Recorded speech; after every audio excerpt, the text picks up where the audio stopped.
I had the opportunity to follow Seth Brock during his time at Eagle High School, which is a local high school here in the Treasure Valley. At that time, we were running a media business and covering high school sports. And so I got to watch him play football. He was a tight end and a defensive end, and he also wrestled for the high school. And he was a high level athlete. Now he's a national champion over at Montana State. And so going into his first actual playing season this year, we're going to talk a little bit about his experience, not only as a redshirt, but also coming into the playing and trying to like earn his stripes, so to speak, and just learning his experience, the transition into the college game, what it's like to play in high level football games, the national championship, and so forth, the standard that the program has set, some of his teammates and the examples that they are to him, and just things that he's looking forward to, as well as how we can support him from a financial perspective. You can buy a jersey, you can buy a shirt. He has some links here that we'll put in the description of this podcast. So there's a lot to unpack here. And so if you're interested in learning what it's like to transition to that next level of collegiate sports and see what it's like, he's currently in the thick of it right now, just like learning and growing. And there's so many lessons to be had there, right? As he's trying to, work his way up into the depth chart and make sure that he can get some reps in the coming seasons. It's a whole patient game that you have to continuously put in the reps for. And so I hope you guys enjoy that. So if that's who you are, you're wanting to learn from somebody like that, I'd highly encourage you to take notes of this podcast. Super excited for it.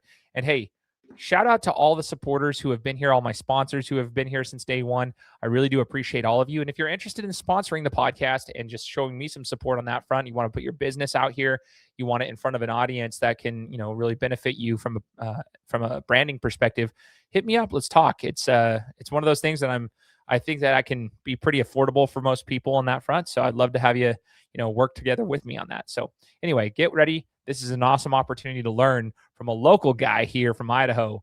This is the Gametime Guru. So, what time is it? Game time! This is the Gametime Guru podcast, where I interview sports figures from all over the world to help deliver a panoramic view on sports. So whether you're a former athlete, one of the crazies, or simply a casual sports fan, this is the perfect show for you as we peel back the curtains and learn from our guests every single week. I'm your host, Shane Larson, and I'm helping you see sports through a different lens. What's up, everybody? Welcome out to another episode of the Gametime Guru podcast. Shane Larson here, host of the show. Super exciting opportunity for me to reconnect with one of these athletes here that I've been following. As you guys heard in the introduction, I've been following him since his high school days. We were covering some high school media back then for one of the businesses we were running. So I got to know him and see him play back then, and then to see the transition into the collegiate realm has been quite incredible. So as we get into this interview, I just want to shout out the sponsors and all those who have supported the podcast. If you are listening for the first time, make sure to hit us with a review. If you have an iPhone, just hit me with a review on Apple Podcasts. Takes 60 seconds or less.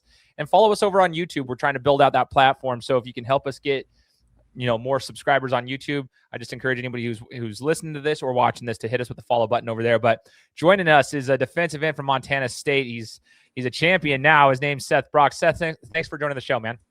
Of course, man. Yeah, excited to be on. This is sweet. Heck yeah, brother. So I got a couple of questions, man. I'm so glad that you got back to me because I'm sure things are just busy right now. You got a lot of stuff going on with school and, obviously coming off a national championship, kind of a historic run there for you guys. But I want to kind of rewind the clock a little bit because, like I said earlier, Seth, I kind of got to watch you play when you were in high school, and you have the ties to Eagle, which is for those who are listening outside of Idaho, it's a local city here in the Treasure Valley of Idaho. Eagle, about 15 minutes from Boise. So talking about your experience at Eagle High School and how it's prepared you for the collegiate game, could you kind of talk about that a little bit? Like, what was your experience like at Eagle to prepare you for the next level? I was at Eagle for 4 years. I had the same coach for 3 of them. We had John Hartz, who he ended up stepping down before my senior year. And then our OC, James Clough, stepped up, and now he was the head coach going into my senior year. So going into my senior year, I was kind of like, I don't know, I'd probably say a little bit upset that the guy I was expecting to coach me, kind of left. But, that's just kind of how football is, and especially in college, it's exactly how it is. But, Clough ended up getting the head coaching job, and I'd say he got me prepared, football aspect of it. Like, there's probably no one that was more on top of me of like my grades in my high school, time span than my senior year, because, Clough kind of stepped up and was like, you got to do both on and off. But I'd say that, I mean, people be sleeping on Idaho ball, but especially with Eagle now being 6A, because when I played they were 5A and they moved up. There's a lot of there's some good competition out there in Idaho. It's not a whole bunch of people in potato costumes running around and trying to tackle you and stuff. But no, yeah, I'd say it definitely got me prepared, and then especially with the wrestling too. That just puts, I'd say, did a lot, if not more than football. Shout out Coach Stone from Eagle.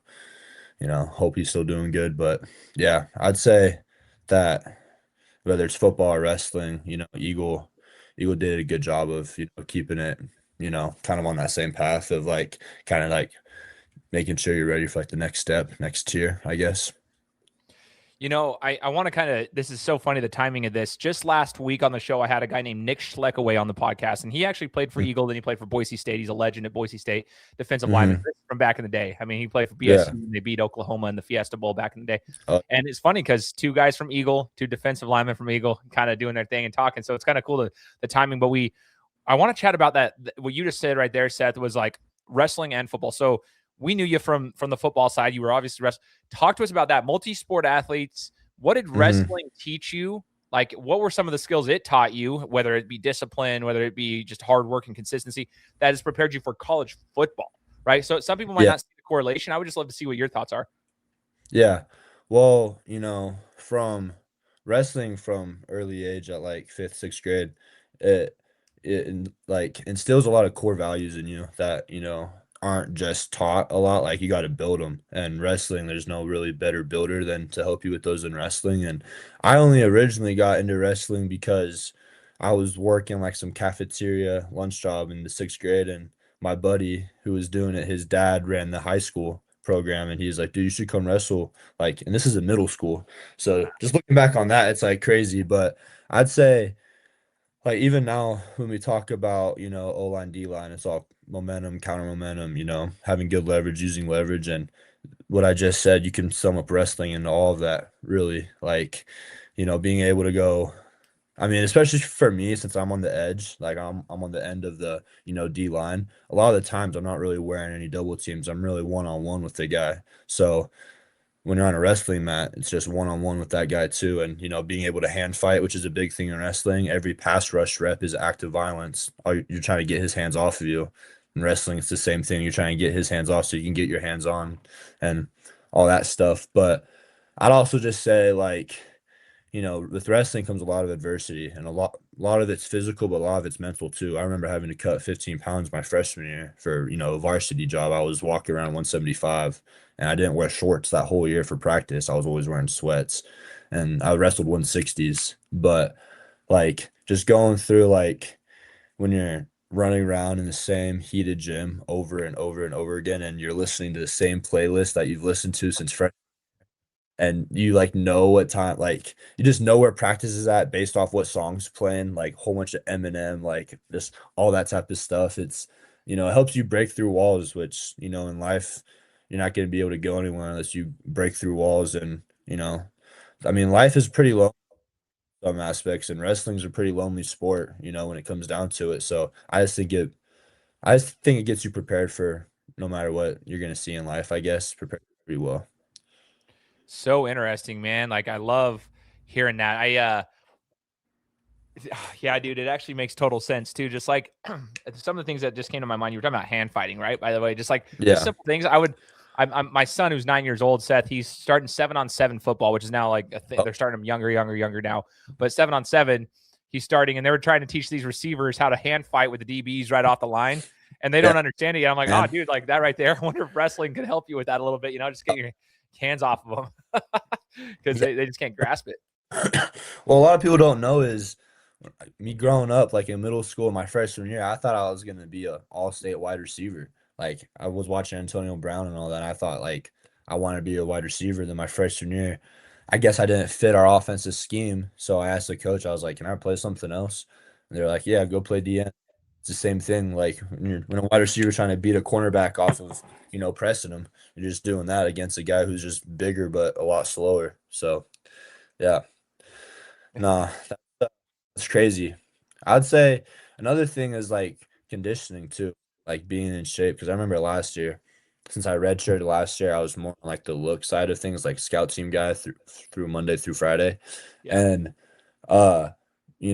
being able just go rep after rep, having inside run, and then go straight into team back to back because I didn't really have a sub, so I was just taking all the reps the whole time.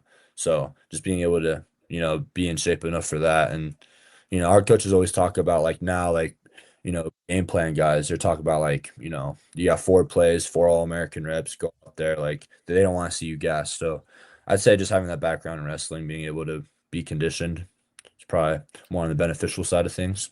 Oh yeah, they always talk about that. It's funny. I never wrestled, but I did jujitsu and I boxed, and so like boxing obviously wasn't a school sport, but it was for Golden Gloves. And I just remember like the wrestlers would come in there. They always had really good conditioning. Like it was always Yeah. even in the boxing world they had great conditioning. I was like, Yeah. dude, it's a whole nother level, and so that makes sense. Hmm. Seth, as you were getting ready for the next transition over, when you were going, okay, you're getting ready to go into college.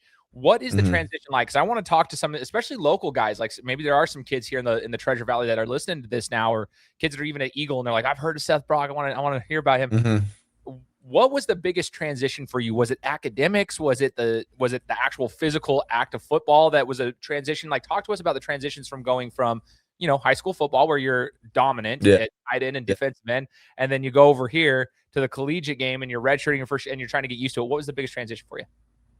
Yeah, I would say it's hard. Like, you go from being the guy, you're taking 100 snaps plus a game, everyone pretty much in the town knows you. Like, it's pretty cool feeling when you feel like you're at top, and then going to college, it's, you know, you're background zero. Nobody knows you. Anyone could care less of who you are. And, you know, just going into that, being humble and just grinding, like being able to go Monday through Friday and be, a part of the team last year, especially with how great that team was, like such a cool group of guys, and being able to practice with them Monday through Friday and then not being able to suit up on Saturdays, like sucked, but, I would, there's a couple points there where I was like, dang, like, because obviously, coming out of high school, I had a couple offers to, go to other places. And, there's a point where I was sitting there and I was like, dang, like, what if I went somewhere else? Maybe I'd be, shooting or doing something else. So that just the like I guess this doubt started creeping into my mind and, started making me feel like unsure of things and all that. But, we talk about, in our group, at Montana State, the D line room, we talk about watering the bamboo. And, you water the bamboo first year, you don't see nothing. Second year, nothing. Third year, nothing. It's not growing. But then the fourth year, it grows 90 feet out of nowhere, like stupid. So that's just a big metaphor that we use. And, it just told me to stay, you know, stay on the path. And it's not like I was in a bad spot. We won conference last year, made it to the national championship, didn't go our way last year, but got to get back this year. So, and then, yeah, being part of, a national championship run this year, but, it just makes it all worth it, I guess. And, That's so cool, man. Watering the bamboo. I'll take note of that one. That might be a social media clip right there. That's a good yeah, one. Um, you're going into a program. Some people like, you know how it is, like, especially as a fan, they look at like the schools like Montana State and Montana and just like Big Sky stuff, just small school football. They consider it like less than, which I would argue. Well, I think honestly, Seth, if fans were watching the games this year, especially the playoff, and saw it, like yeah. they realized like that was arguably some of the best football I have ever watched from a Oh, skills yeah. standpoint, technicality standpoint, and then entertainment standpoint. But like, people they have this like notion of like this preconceived notion of like, oh, it's just small football. It's not like big time football. Talk to us about Yeah. the physicality at Montana State and the teams that you've played so far. Yeah. I mean, everything we do at Montana State's physical. Like that's our game plan every week is we want to go in there and out physical people. Like that's everything that we want to do, especially up front, O-line, D-line, so there's a lot of physicality when it comes to that. But yeah, like when people say like it's less than football in FCS, it's like, well, I mean, we got one of the best rivalries, Cat Grizz, and that game gets pretty physical and pretty chippy. So I'd say that like I'm even like North Dakota State, like they're like they're physical, like their O line. Like I'd want any normal human being to try and go line up against their O line and try and get some type of knockback. But North Dakota State, great team. Montana, their competition. Uh, I mean, I just feel like a lot of the top teams in FCS are, I mean, we play good football, and I feel like, especially with us being able to play another FBS team next year in Nevada, I kind of show people on like because every year there's FCS teams upsetting FBS teams. Hmm. Like last year we beat New Mexico State, I'm pretty sure. Yeah, the Lobos. Yeah, I'm pretty sure. And then, we played Oregon this year, but that was a tough draw for us. We weren't really a together team yet at that point. But, you know, next year I feel like it will be a another good opportunity for us to just go and kind of put some more light on the line between FCS and FBS. You know what I mean? For sure, man. Is in a program like yours, Seth, over there at Montana State, I mean, the standard's pretty high, Mm. national champion. Like, I mean, you're getting there consistently competing at a very, very high level. How do you guys go about maintaining that, right? So, like, an example of that is I'm a huge Ohio State Buckeyes fan, always have been. And so, like, it's always interesting to me to, like, how do you maintain the standard of continuous success? Because some programs, some organizations can see success, but then they have a massive drop off. It's very hard to get there and stay there. And so I'm curious, Yeah. like, how have you guys been able to do that from last year to this? Like, how do you guys continue to maintain that standard? Yeah. Well, we talk about, uh, we get in there January 16th, of last year, and we're looking at this team, and this year's team is not last year's team. Like it's all completely different. And I'd say that, you know, being able to stay focused, I'd say like every week, not really feeling that we arrived, I guess, like, like we've made it or something. Like we were 0-2 to start this year off, and then we went and won 14 straight. And there could have been times where, after we won conference, we could have been like, yeah, we made it, we're the best. But we always talk about just going 1-0 every week. And, that's just something Coach Heron and Coach Vegan just speak to us every day is like, you go 1-0 every day, you go 1-0 every week. Like that's just the mindset that we have. So, I mean, and then vegan always talks about, how you do anything is how you do everything. So, just keeping that consistent on and off the field, I'd say was probably the biggest thing. Yeah. That's super cool. It is hard. Like I see it in companies, I see it in just life. Like it is hard to continuously stay successful. When you get to Yeah. the top, it's hard to stay there. And Hmm. so, the fact that you guys have been able to do that so far, then you'll probably continue to do that moving forward because you've set the Yeah. standard, winning one day at a time. I Hmm. love that. Um, I was looking through your Instagram feed the other day when I reached out to you, Hmm. just because I was like, dude, I wonder how he's doing. I was just checking some of the stuff. Yeah. Some of the sickest photos to me, like some of the cool experience. Like there's some really awesome shots of you in the games and just cool Uh-huh. experiences. And I remember seeing the highlight of the block punt, I believe it was, when you returned. Like Yeah. all the little things that have Uh-huh. happened that have kind of spurred me. What is your favorite memory Hmm. thus far? I mean, it's a short tenure thus far, right? You're newer into your Yeah. career, but what is your favorite memory so far? Maybe a favorite stadium, a favorite game you've played in? 'Cause it looks pretty Uh, dope, dude. One of my favorite memories, I'd say, of all time is it's either going to be Gold Rush, which was the blocked punt that you're talking about, or the second time we played Montana, the Super Brawl.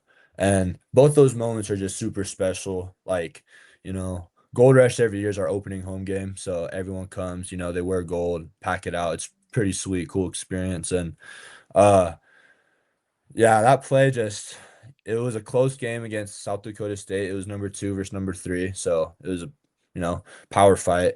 And it was late in the fourth quarter. It's like 5 minutes left, and they're punting it. And I'm on PBR. I'm on a lot of special teams, and then some of the games that like this year I've gotten in towards the end.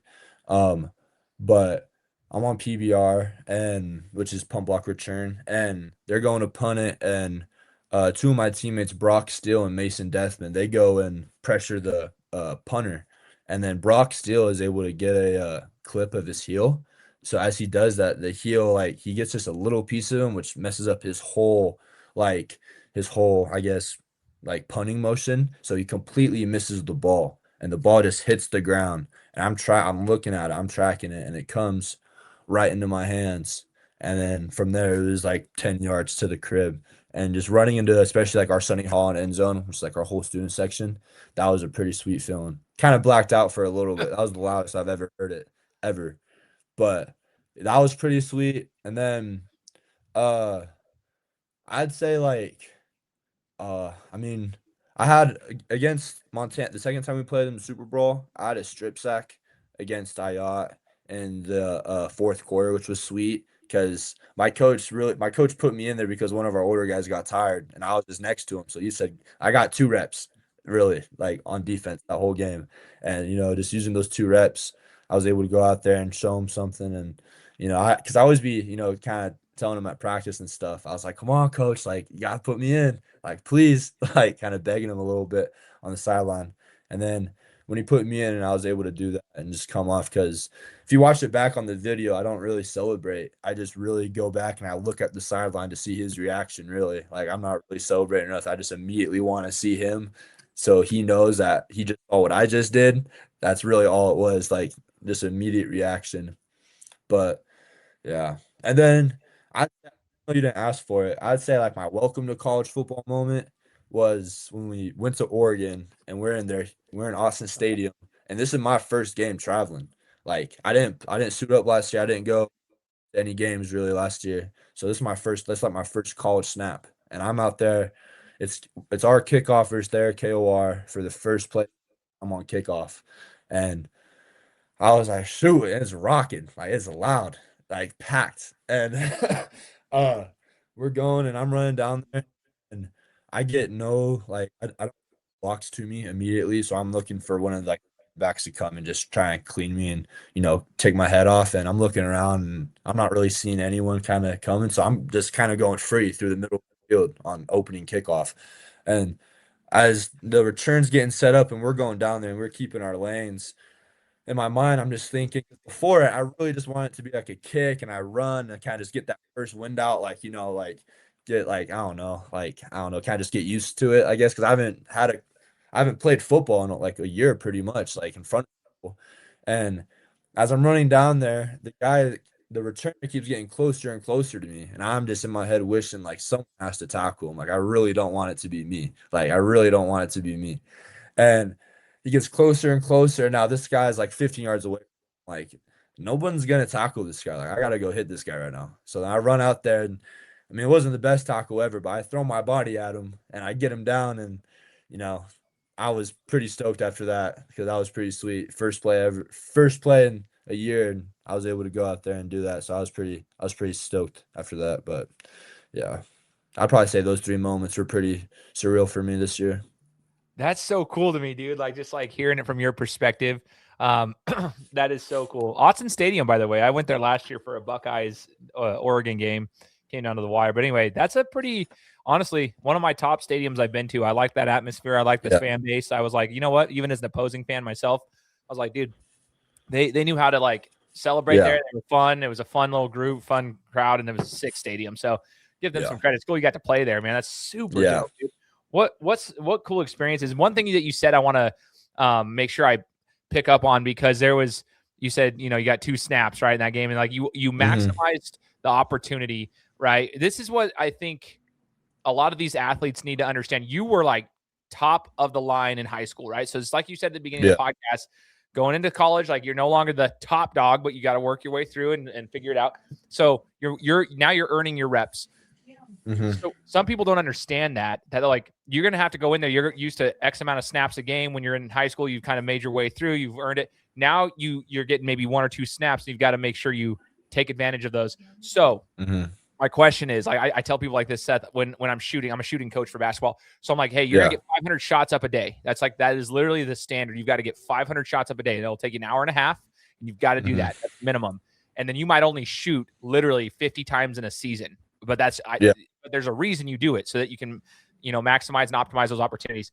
I want to know the mindset that you have knowing like, hey, I'm putting all this work in practice. I'm doing all these things. I know what I'm capable of, but I might only get one chance, get a strip sack, whatever Yeah. it is.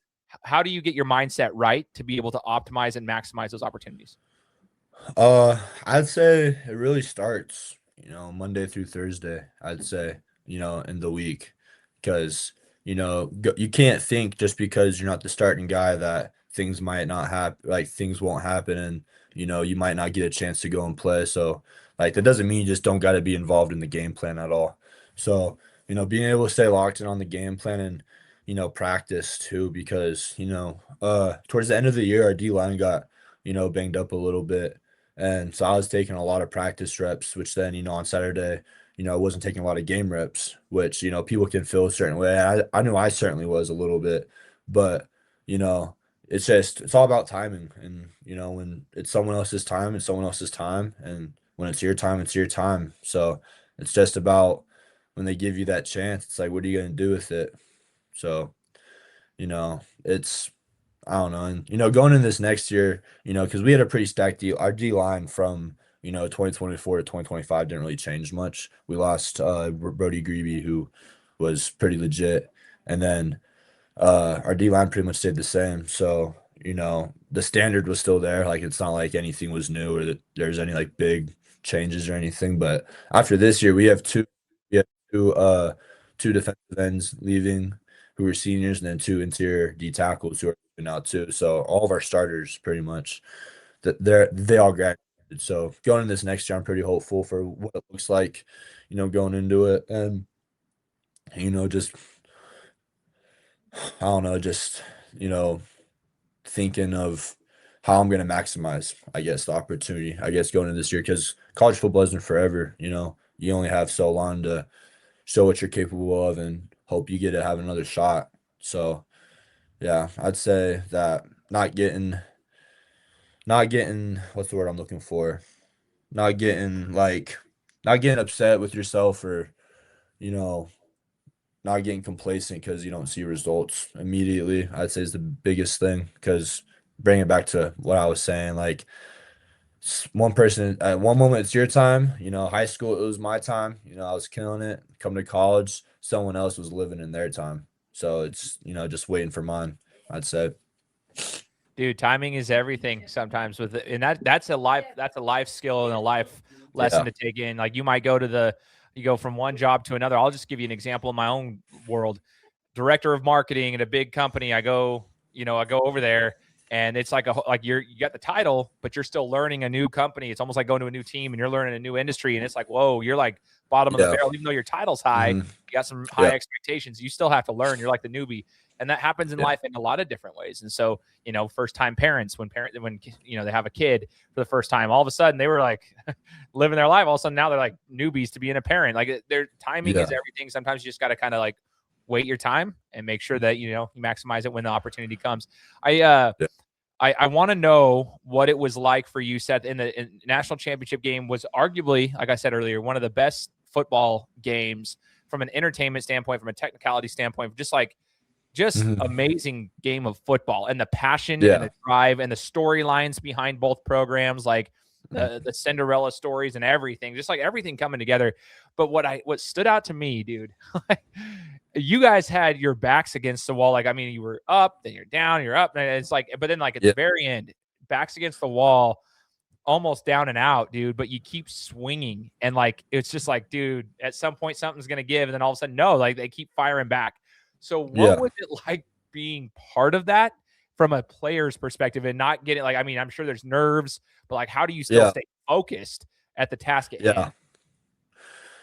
I'd say that, this team's a pretty resilient team. We've had to face, I'd say, especially this season, a lot of adversity. You know, lose our first game against Oregon, lose our second game against South Dakota State, and we have people telling us that, we're washed. Montana State's not going to be the same anymore since we lost all of our seniors and all that stuff. So, uh, I'd say being able to be in that game, being in a spot where we've been, having our backs against the wall, and our DC talks about it all the time, but we like on our team, we tend to like when we need to bow our necks and make plays, our team does, and our team just steps up a lot of the time, whether it's Justin Lamson throwing the 4th and 10 touchdown to Taco, and overtime just so we could stay in it, or it's Jace blocking the field goal in fourth quarter to let us go into overtime, or like even Hunter Parsons after they scored after 2 plays and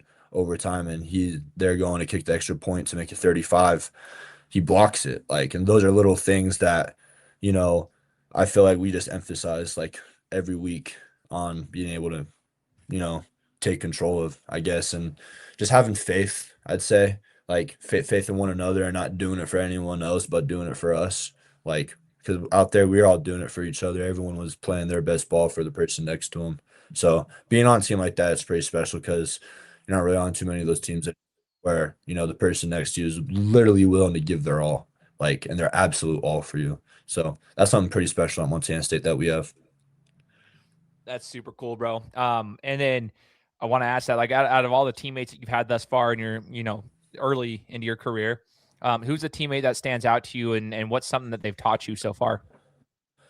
Um, I'd say, gosh, I'm gonna get flamed for this one because I have a lot of teammates that I've really looked up to. But I'd say the two that have been most influential to me were, two captains that, this was their last year. One of them was Paul Brott, who was our D tackle. He wore 41 for us. And then Kenny Iden off the edge. He was number 11. Two just top of the top, all American guys, like just best of the best. And, being able to sit, like, because I was sitting behind them, every meeting and just being able to listen to them talk ball or just watch them talk ball, in practice, seeing it or seeing how fast Kenny reads his keys, or especially how Kenny watches film. I'd say it was a big one for me. Like Kenny, you know, he was a, senior and I was a redshirt freshman. So, he didn't have to really sit back and stay with me to understand the playbook or, to watch extra film, but he did. So I'd say that really stuck out to me that he was willing to do that for, a younger guy. So that just shows the type of person he is. And I'd say that between them two, they really just set the standard for the D line. So if they really showed me anything, it's just what the standard is moving forward for that position group and that position room that we were all in.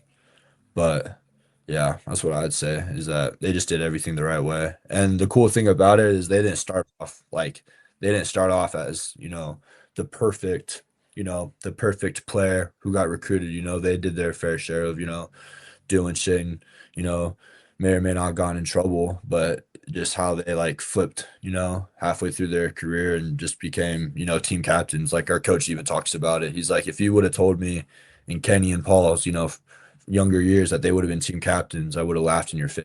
But just being able to see the growth that those guys have, it makes it hard for me not to think that I could grow as like a player too. Be just like them. So yeah, I'd say that. Yeah, that's the beauty of collegiate athletics, man, is like those are some very developmental years in your life, right? From that time you're like 18 to 23, 24, depending on how long Yeah, you're there. And I mean, there's a lot of growth that happens in a man and a woman's life, like during yeah, those years. And so, yeah, that just shows it kind of right there. Kind of sometimes you might be a knucklehead. We're all young and doing our thing and yeah, having fun. And then you grow and you mature. And that's just the yeah, whole point of life. That's cool, man. It's cool to hmm hear that that's yeah. the case. Well, So, yeah. oh, go ahead. This I was, 17 and we had some players who were, 24, 25, some really old guys. So that just coming to campus was like, yeah, this isn't high school anymore. Like these guys are grown men. Dude, what's funny, Seth, is I was 17 as a freshman in college as well. And Uh-huh. I was a young senior. I was 16 as a senior for my first week and a half of school. I always remember I was like the young gun. Now these kids are Yeah. getting their bounce backs. Like they're Yeah. graduating when they're 19, 20 years old. I'm like, dude, I was 17 as a freshman in college Yeah. for 2 weeks. Like it's crazy.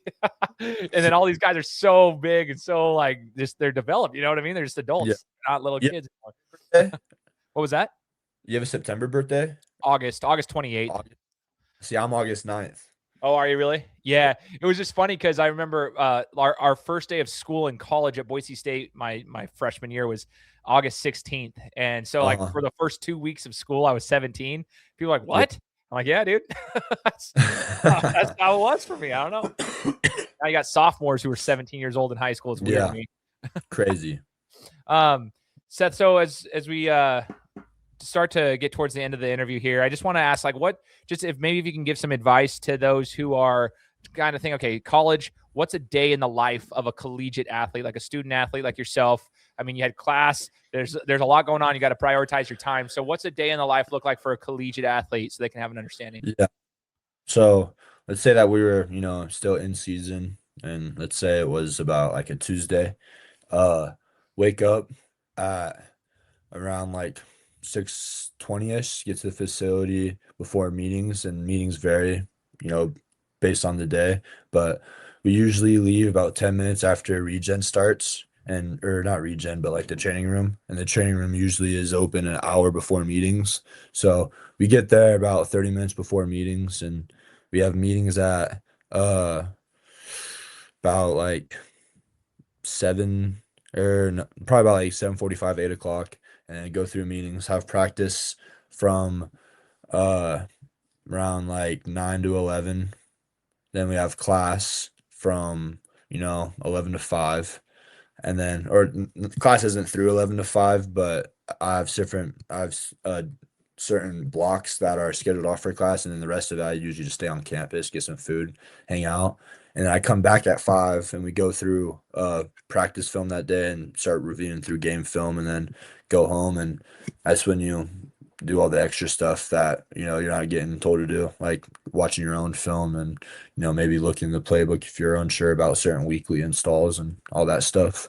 But yeah, I'd say that. And especially towards the end of the season, it can get very like continuous. You feel like you're doing the same thing over and over and over again. But you know as you get closer to the halfway point, and then you get more towards the end of the year, it's like, well, we're closer and closer to the national championship, and it's like, shoot, we're 2 weeks away from playing the national championship, and just kind of all zooms by after that, I'd say. That's crazy though, dude. And so just for those who are listening, take note on what you just said there, right? There is a lot that it sounds easy, but that wake up every morning at the same time and making sure you're getting to Yeah, class, keeping your grades up, going to practice, you're staying yeah, engaged. One of the things that I've learned over the 9 years of doing this show and talking to athletes and former athletes and everything is that you've got to do the boring stuff long after you said you're going to do it. Like, you got to just yep, stay doing it, because if you get behind, then it's hard to keep up with everything. And you got to be able to yeah, unplug from one thing, plug back into another thing, unplug, yep, plug. Like, you go from practice to class, from class to yep, film, whatever it is. So it is, it's kind of a journey. It sounds like that's kind of yeah. similar to what you're saying there. So, Hmm. um, okay, what's your favorite part about Bozeman, dude? Tell us, like, if we're gonna go down to Bozeman, Montana. Some people don't even know anything about it. So talk about Bozeman. Montana.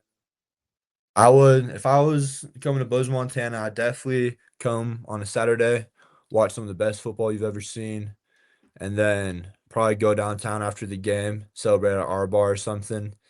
And then the next morning, that Sunday, you got to go to this breakfast spot called Jam. It's probably the best place to eat in Bozeman. It's the best spot.